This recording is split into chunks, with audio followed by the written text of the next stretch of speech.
Assalamualaikum warahmatullahi wabarakatuh.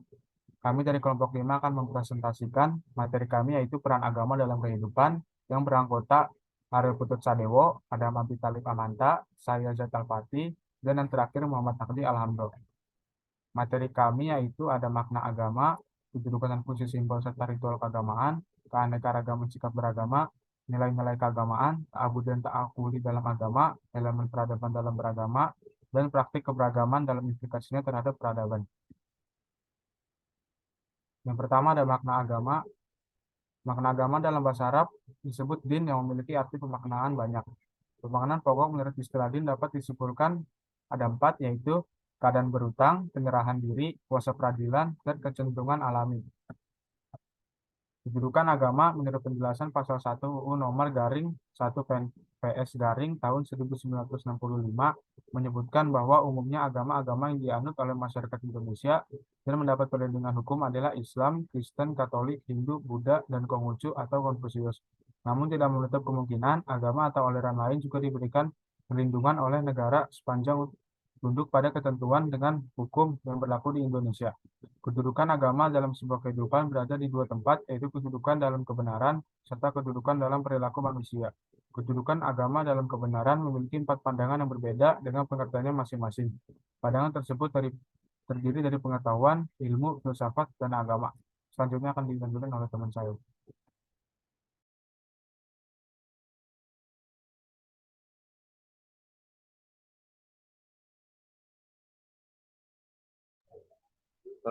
Fungsi, simbol, dan ritual keagamaan. Simbol-simbol keagamaan pada asalnya berfungsi sebagai media komunikasi hubungan manusia dengan Tuhan, akan tetapi fungsi ini oleh kepentingan gerakan sosial dan politik dari kelompok tertentu untuk mendukung kelompoknya.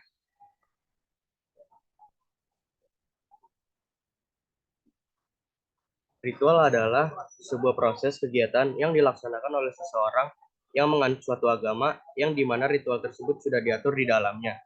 Ritual keagamaan ditunjukkan pada setiap manusia yang memiliki serta menganut agama yang sesuai dengan keyakinannya masing-masing, yang bertujuan untuk memperkuat iman mereka masing-masing.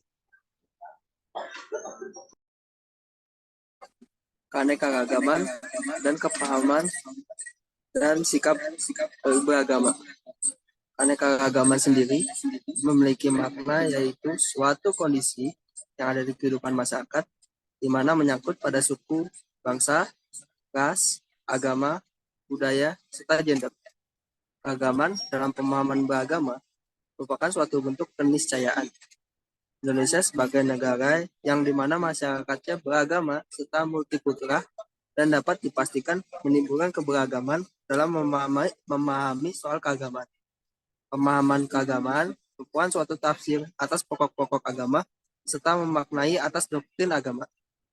Sikap beragama yang diberikan dan dijelaskan setiap agama, khususnya pada agama Islam, adalah sikap beragama yang toleransi dan inklusif. Sikap toleransi adalah sikap yang mengutapkan saling menghargai satu sama lain antar penganut agama guna menghargai perbedaan dan keyakinan masing-masing. Next. Nilai-nilai keagamaan dan lingkungan. Pertama, lingkungan pendidikan. Tujuan yang ditanamkan melalui pendidikan adalah agar menjadi manusia yang memberikan potensi untuk membawa kebaikan terhadap sekitar. Mengenal mana yang baik dan mana yang buruk, serta mengendalikan hawa nafsu dan hikmah dari setiap perbuatannya. Yang kedua adalah lingkungan pekerjaan. Menumbuhkan sikap etos kerja yang merupakan suatu nilai norma-norma dan dapat diyakini oleh seseorang sebagai wujud yang baik serta menjadi ciri khas dalam dunia pekerjaan. Next. Yang ketiga adalah lingkungan keluarga. Nilai-nilai pendidikan Islam yang patut diberikan untuk anak adalah pendidikan iman, pendidikan akhlakul karimah, dan pendidikan ibadah. Pendidikan iman adalah segala sesuatu yang telah ditetapkan berupa hakikat keimanan. Pendidikan akhlakul karimah, pembelajaran yang mengarahkan dan mendorong diri seseorang untuk selalu berbuat kebaikan atau bertingkah laku yang terpuji secara menurut pandangan akal dan agama. Pendidikan ibadah adalah selalu berlaku dalam penyerahan kepadanya setiap amalan rutinitas yaitu sholat, puasa, dan zakat.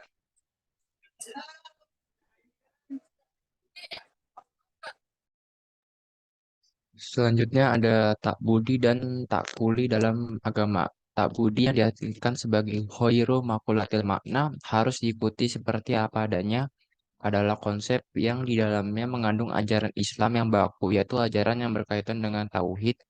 Contoh tak budi adalah sholat maghrib dikerjakan dengan 3 rakaat, karena hal itu sudah ketetapan dari Allah bahwa sholat maghrib dilaksanakan 3 rakaat. Selanjutnya ada takuli. Takuli yang diartikan sebagai makulatul makna atau dapat dipikirkan.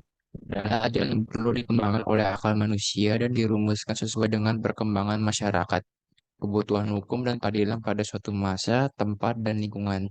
Contoh takut dan membersihkan anggota badan dari najis. Karena jika terdapat najis pada anggota badan seseorang, maka ia harus membersihkannya terlebih dahulu jika hendak menjalankan sholat. Selanjutnya ada elemen-elemen peradaban dalam agama. Yang pertama, makna peradaban. Dalam bahasa Arab, peradaban bisa diartikan sebagai adalah dalam pengertian umum adalah buah dari setiap usaha yang dilakukan oleh manusia untuk memperbaiki kondisi hidupnya. Usaha yang dilakukan benar-benar yang dituju atau tidak, baik dalam bentuk materi atau imateri.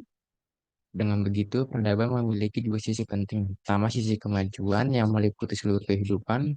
Kedua, sisi maknawi yang berkaitan dengan nilai spiritualitas, kaidah moral, produk pemikiran, dan karya sastra. Melihat dari definisi tersebut, maka peradaban harus memiliki dua sisi penting ini. Dan jika hanya satu sisi yang menonjol, maka tidak layak disebut sebagai sebuah peradaban. Yang kedua adalah hakikat peradaban. Didefinisikan konsep sejarah dari kata al-hadarah, di mana Islam juga layak disebut juga sebagai al-hadarah yang tidak hanya sebagai din atau agama. Penting dijelaskan mengenai makna peradaban yang diderivasi dari kata din itu sendiri, yaitu al-madaniyah. Karena sejatinya Islam memiliki satu konsep peradaban yang terkait dengan agamanya, yaitu al-madaniyah dan al-tamadun. Sebagai wujud dari peradaban, kemudian muncul istilah diwan atau dawain, yakni daftar atau buku yang di dalamnya dicatat nama-nama orang dermawan. Yang ketiga ada tiga pondasi peradaban. Setelah Islam hadir dan menanamkan nilai-nilai peradaban yang bersumber kepada din, maka Arab tampil sebagai negeri bertamadun. Nilai-nilai murni dari Islam kemudian ada semacam adaptasi dari berbagai peradaban lain seperti Yunani, India, Persia, Romawi, dan sebagainya. Tetapi nilai tersebut sudah difilter terlebih dahulu, sudah melalui proses adaptasi sebelum diadopsi. Berikut tiga poin penting mengapa Arab dapat diubah menjadi negeri penuh tamadun. Yang pertama adanya transmisi pandangan hidup dan keyakinan yang mendasari perubahan apapun dalam satu masyarakat. Di mana dalam bentuk politeisme menjadi tauhid dan dari penyembahan menjadi manusia yang hanya menyembah kepada Allah. Karena Islam datang untuk membebaskan seluruh keturunan Adam. Yang kedua, transmisi keilmuan yang disebut dengan tahawul al-marifi masuk dalam nalar yang dengan masukan yang memungkinkannya dapat berinteraksi dengan alam, dunia, dan wujud yang sudah dimulai sejak wahyu pertama turun. Yang ketiga, adanya transmisi metodologis. Satu transmisi penting yang tidak mungkin diabaikan dengan transmisi sebelumnya. Diyakini bahwa berperan penting dalam gerak pemikiran manusia, peradaban secara umum, karena tanpa metode tujuan apapun, sukar untuk digapai, mereka sudah berusaha semaksimal mungkin. Di dalam Islam baru masuk ke dalam nalar Islam mencakup tiga hal penting ini, yaitu hukum kasualitas, hukum sejarah, dan hukum eksperimental. Selanjutnya akan dijelaskan oleh teman saya. Praktik-praktik keberagaman dan implikasinya terhadap peradaban. Agama dipeluk dan dihayati oleh manusia. Praktek dan penghayatan agama tersebut diistilahkan sebagai keberagaman atau religiusitas, sehingga manusia menemukan dimensi terdalam dirinya yang menyentuh emosi dan jiwa, sehingga memiliki jiwa yang sehat dan membentuk kepribadian yang kokoh dan seimbang. Dalam Islam, dimensi praktek agama atau peribadatan menyangkut pelaksanaan sholat, puasa, zakat, haji, membaca Al-Quran, doa, zikir, ibadah, kurban, dan ibadah-ibadah lainnya. Adanya praktik keberagaman dalam keseharian membuat dan memberikan dampak kepada segala elemen yang ada di kehidupan, seperti pendidikan. Dalam pendidikan terdapat pelajaran agama yang mengajarkan mengenai hal-hal yang ada di agama, serta menjadikan tolak ukur dan pelajaran tingkah laku peserta didik. Kedua, politik menjadikan agama dalam berperilaku politik. Ketiga, ekonomi menjadikan agama sebagai tolak ukur dalam mengatur perekonomian dan keuangan. Kesimpulan, Agama mempunyai peran penting dalam kehidupan karena menjadi landasan dalam berperilaku dan mengedepankan moral dan nilai serta mengarahkan kehidupan manusia ke jalan yang benar. Oleh karena itu, individu harus bersungguh-sungguh dalam mengetahui bahwa agama mempunyai peran penting dalam kehidupan. Agama menjelaskan kepada manusia bagaimana menjalani hidup dengan menyebarkan sikap kebaikan terhadap sesama, menjalani hidup dengan memberikan nilai moralitas yang baik, memakna nilai toleransi antara penganut agama serta membangun keyakinan yang kokoh.